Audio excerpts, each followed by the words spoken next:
እንደዚህ ኤርትራ ራሷን እንድትችል በተለያየ ፓርቲ ይሰሩ የነበሩ ሰዎችን አዲስ አበባ እያመጡ ቤተ መንግስቱን እያሳዩ ደጃዝማች ቀኛዝማች የሚለውን እየሰጡና ቀኝ ሲያስገዱ ይሄን የመሰለ ንጉሥ አሉ ይሄን ነገር ለምን አናፈርስም አሉ። መሳፍንትና መኳንንቶቹም በአንድ ሀገር ውስጥ እንዴት ቤተ መንግስት ይኖራል አሉ። ግፊት ፈጠሩ። ንጉሠ ነገሥቱ ያንን ፌዴሬሽን አፈረሱ። ያ ፌዴሬሽን ሲፈርስ ትልቅ ማስጠንቀቂያ ነበር። አንደኛ በፌዴሬሽን ውስጥ ይሄን ፌዴሬሽን ያፈረሳችሁ ቀን ትልቅ አደጋ ውስጥ ሀገራችን ትከታላችሁ የሚል ማስጠንቀቂያ ወገን ሆኑ። በዛ ሰዓት ላይ እንግሊዞችም አሜሪካኖችም ለኢትዮጵያ መጥተዋል። እናት ብሎ ተወልደም ይሄ ፌዴሬሽን አይፍረስ፣ ይሄ ፌዴሬሽን ብንቀጥል ለሌሎች ክፍለ ሀገሮችም ሞዴል ይሆንና ሌሎቹንም ዳይቨርሲቲው አለ ወደዛ ወደ ፌዴሬሽን ወስደን አገሪቷ ውስጥ ልማትን ለማፋጠን ትምህርትን ለማፋጠን የመንግስት ኢንፍራስትራክቸርን ማቋቋም የመንግስት መዋቅሮች ለመዘርጋት ይረዳልና ይሄ ነገር አይፍረስ ብሎ ተማጽነው ነበር። በዛ ሰዓት ላይ የመኳንንቶቹና መሳፍንቶቹ ስልጣን ይበልጥ ስለነበረ ተፈረሰ። ሲፈርስ ወደ ጫካ የገቡ ሰዎች በሁለት ምክንያት ነው። አንደኛው ጀባሃዎቹ ኤርትራ ቀደም ሲልም በጉልበት ነው ከኢትዮጵያ ጋር ተቀላቀለችው። እኛ ሳንፈልግ ነው ተቀላቀለችው። ነፃ ሀገር መሆን ስለነበር ምክንያቱም ጣሊያንም ሆነ እንግሊዞች፣ ፈረንሳዮች፣ ፖርቹጋሎች፣ ጀርመኖች አፍሪካን ሲቀራመቱ ከዛ ሲወጡ ሁሉም እነሱ ግዛታቸው የገዙት እና ያስተዳድሩት ሀገር ነፃ መንግስት ነው መሰረቱ ኤክሰፕት ኤርትራ ብቻ ወደ ኢትዮጵያ ተባሰ።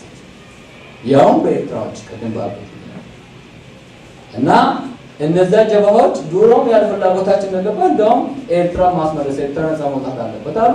ሻዕቢያዎች ተነሱ። ኢሳያስ የሚመሩት እነሱ ደግሞ ፌዴሬሽኑ ይመለስልን ብሎ ነው። ጀባሃና ሻዕቢያ እዛ ትግል ሲያደርጉ እርስ በርስ የተዋጉትና የተጨራረሱት ሻዕቢያ ነው ጀባሃን የሚጨርሰው። ጌታዬ ተሩማ ያቆጣል ታሪክ ጀባሃን ያጠፋው ሻዕቢያ ጀባዎች ተገንጣዮች ነው። እነዚህ ተገንጣዮች አልነበሩ መሳሪያ ያሳዩ ፌዴሬሽኑን ለማስመለስ በጉልበት ኃይል እየተደራጁ እየተጠናከሩ ሲመጡ ደርግ አልደራደርም እያለ ሲመጣ ጥያቄያቸው እየሰቀሉት ከፍ እያደረጉት መጡ።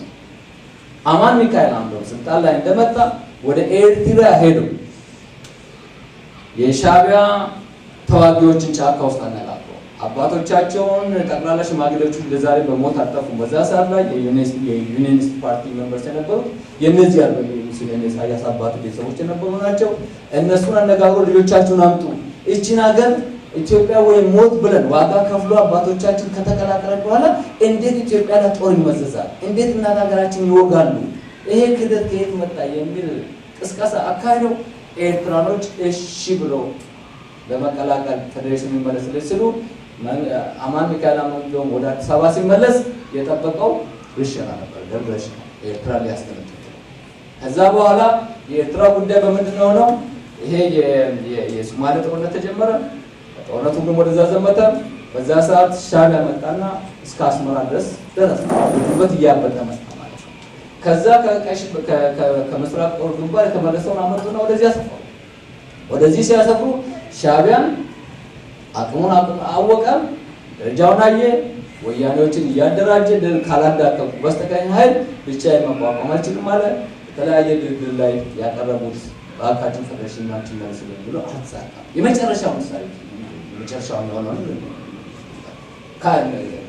ሮም ላይ ነበር። የመጨረሻ ስብሰባ ሻዕቢያ ያለበት እዛ ስብሰባ ላይ ሻዕቢያ ያቀረበው ፌዴሬሽኑን መልሱልን 17 ዓመት 30 ዓመት የተዋጉት ተዋጊዎቻችን ዝም ብለን አንበትናቸውምና የመከላከያ ሰራዊት ውስጥ ይግቡልን፣ አቅም ያላቸው የሌላቸው ደግሞ መቋቋሚያ ያሰጣቸውን ፋብሪካ ውስጥ ይቀጠሩልን፣ ወታደሩ ግን ከከተማ አካባቢ ይውጣ፣ ወደ ዳር ሀገር ይሂድ የሚል ነገር ታቀርበው። በዛ ሰዓት ተደራዳሪ የነበሩ የደርግ ባለስልጣኖች እንዴት አድርገን አንድ ሀገር ተረክበን አሳልፈን ደግሞ ፌዴሬሽን ብለን ሁለት ሀገር እንፈጥራለን፣ ይሄ በታሪክ ፊት ተጠያቂ ያደርገናል አሉና ያን ተፈርሶ አይቀበሉ ቀሩ። ምስራቅ ጀርመን ላይ በ1980 ዓመተ ምህረት ተመሳሳይ በኢትዮጵያ አቆጣጠር ተመሳሳይ ድርድር አድርገው የምስራቁ ጀርመን ራሱ ለደርግ ተደራዳሪዎች እባካችሁን ተቀበሉ ፌዴሬሽን የሚጎዳ ነገር አይደለም፣ ከዘመናዊ የመንግስት ስትራክቸር ውስጥ ያለ ነገር ነው ብሏቸው የደርግ ባለስልጣኖች አንገታችን ላይ ገመድ ብለው ሄዱ። የመጨረሻ የሚያሳዝነው የሮሙ ስብሰባ ላይ በዛን ሰዓት ወያኔ ትግራይ ሁላ ከተቆጣጠረች በኋላ ነው። ወያኔ ትግራይ ከተቆጣጠረች ሻዕቢያ በርካታውን የኤርትራን ጉዳይ ከተቆጣጠረ በኋላ ጋር ከደርግ ጋር ሲከራከር ሲደራደር በዛች መጨረሻ ደቂቃ ላይ እንኳን ሊቀበል አልፈለገም። ስለዚህ የኛ አሴስመንት የዚህ የታሪክ አሴስመንት የሚነግረን ሻዕቢያ ጸረ ኢትዮጵያዊ አቋም አለ። ጸረ ኢትዮጵያዊ አቋም ኖሯቸው አይደለም። መጀመሪያ ተገንጣዮች አለው። አንገትን በታሪክ ልንፋረድ እንችላለን። ምን አርጉ ልታረገኝ ትችላለህ። ይሄ ራስን ለማሳመን መናገር ይቻላል። እኔ ብትፈልግ ይሄንን የት በላይ እንደተጻፈ መጽሐፍቶቹን እነግርሃለሁ። የኤርትራ ጉዳይ አምባሳደር ረታ የጻፉትን መጽሐፍ እናገራለን። እንደገና አምባሳደር ዘውዴ የአፄ ኃይለ ሥላሴ ዘመነ መንግስት ያሉትን ብናነብ፣ ስዩም ሀረጎት ሰርቪንግ ቢሮክራቲክ ኢምፓየር የሚለው መጽሐፍ ብናነብ፣ ተከስተ ነጋሽ ኢታሊያን ኮሎኒ ኢን ኤርትራ የሚለው መጽሐፍ ብናነብ ፕላስ ዱካን ይሄ እኔ የተናገርኩት አንድም ፋክቹዋል ያረፈ ነው። ስለዚህ በእኛ አሴስመንት ሻዕቢያ ሂስቶሪካሊ የኢትዮጵያ ጠላት ነው። የፖለቲካ አጀንዳቸውን ለማስፈጸም እስከዛ ደረጃ ሄደዋል። መጨረሻ ላይ ደርግ ሊወርቅ ለንደን ላይ በተደረገው ስብሰባ ላይ ሄርማን ኮኸን የተናገረውን ነገር ሁላችን የምናስታውስ ከሆነ ኢሳያስ አፈወርቂ ፌዴሬሽኑ የኢትዮጵያ ሽግግር መንግስት ውስጥ ተሳትፎ የኢትዮጵያን ፕሬዝዳንሲ ወስዶ ኤርትራ በፌዴራል አሬንጅመንት በኢትዮጵያ ጋር እንድትኖር ፕሮፖዛል አሜሪካ አቅርባ ኢሳያስ አፈወርቂ ተቀብሎ ነበር። የእኛ ይሁን የእነሱ አሽከር መለስ ዜናዊ ያለ አከሸፈ። ይሄን ነገር ሄርማን ኮኸን የኦነጉ አቶ ዲማ ነገው በእሳት ላይ በሰጡት ኢንተርቪው ለንደን ላይ ተሰባስበን ከነሻዕቢያ ጋር ኢሳያስ በፌዴራል በሽግግር መንግስት ውስጥ ለመሳተፍ ፈቃደኛ ነበሩ። መጨረሻ ላይ ህወሓቶች ተሰባስበው ያን ነገር እንደማይሆን ነገሩን። እነሱ ካልገቡ እኛም አንገባም ብለን ሬዚስት ስናደርግ አሜሪካኖች የማትገቡ ከሆነ ከአሁን በኋላ ምንም ኮንዲሽን አይኖራቸውም ግቡ ብሎ አስገደዱን አልገባን ብሎ ተናግሯል። ይሄን ሁሉ በግምት ሳንጠብቃሽ ደግሞ ለኛ አሰስመንት ሻዕቢያ የኢትዮጵያ ጠላት አይደለም የሚል አሰስመንት አንድ ነው። ሁለተኛ ከሻዕቢያ በላይ ደግሞ ኤርትራ ህዝብ ነው። የኤርትራ ህዝብ 70 ዓመት ከኢትዮጵያ ተለይቶ በኖረበት ዘመን ላይ ኢትዮጵያ ወይ ሞት፣ የእንግሊዞችን ፈተና የጣሊያኖችን ፈተና አጥፎ ኢትዮጵያ ወይ ሞት ብሎ ከሀገሩ ጋር ከተቀላቀለ ዛሬ በተፈጠረው የፖለቲካ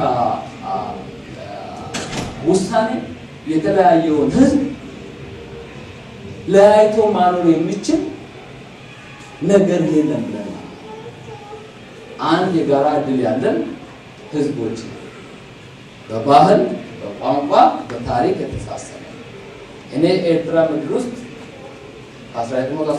2012 ጀምሮ መላለሳለሁ። 4-5 ወር ለመኖር እድል አግኝቻለሁ። ከእረኛ ጀምሮ እስከ ፖለቲከኞቹ ጋር ተነጋግሬያለሁ። ያገኘሁት ኢምፕሬሽን ያገኘሁት ኮንፊደንስ ኦፍ ጋራንቲ የሚያሳየን ቅድም በነበርኩት ሂስቶሪካል ፋክትስ ጋር የሚዛባ ዛሬ የተወለዱ ወያኔ ሻዕቢያ ከነጋለ የተወለዱ የአስራዎች ውስጥ ያሉ ወጣቶች አማርኛ ለመልመድ አማርኛ ለመናገር የሚያሳዩት ፍላጎት እዚህ ውጪ ተቀምጠው አንዳንድ ሰዎች በራሳቸው ምክንያት ከታሪክ በተለየ የመሰረቱትን እምነት አያሰባል። የኤርትራ ትላልቅ ሰዎቹማ ሌላ ነገር ነው። ሽማግሌዎቹ፣ አሮጊቶቹ ሌላው ቢቀር በደርግ ጊዜ ማለት ነው አፕሪሼት አድርገው ይናገራሉ። እስካሁን ድረስ ኤርትራ ውስጥ በሻዕቢያ ኢትዮጵያ ቨርሰስ ኤርትራ የሚል ቅስቀሳ ፕሮፓጋንዳ አሰብ ወያኔ ነው። ወያኔ ቨርሰስ እነሱ ነው።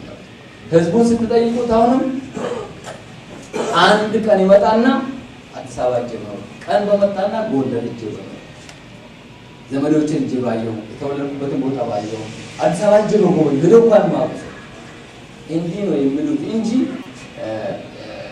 ሌላ ሳይሆን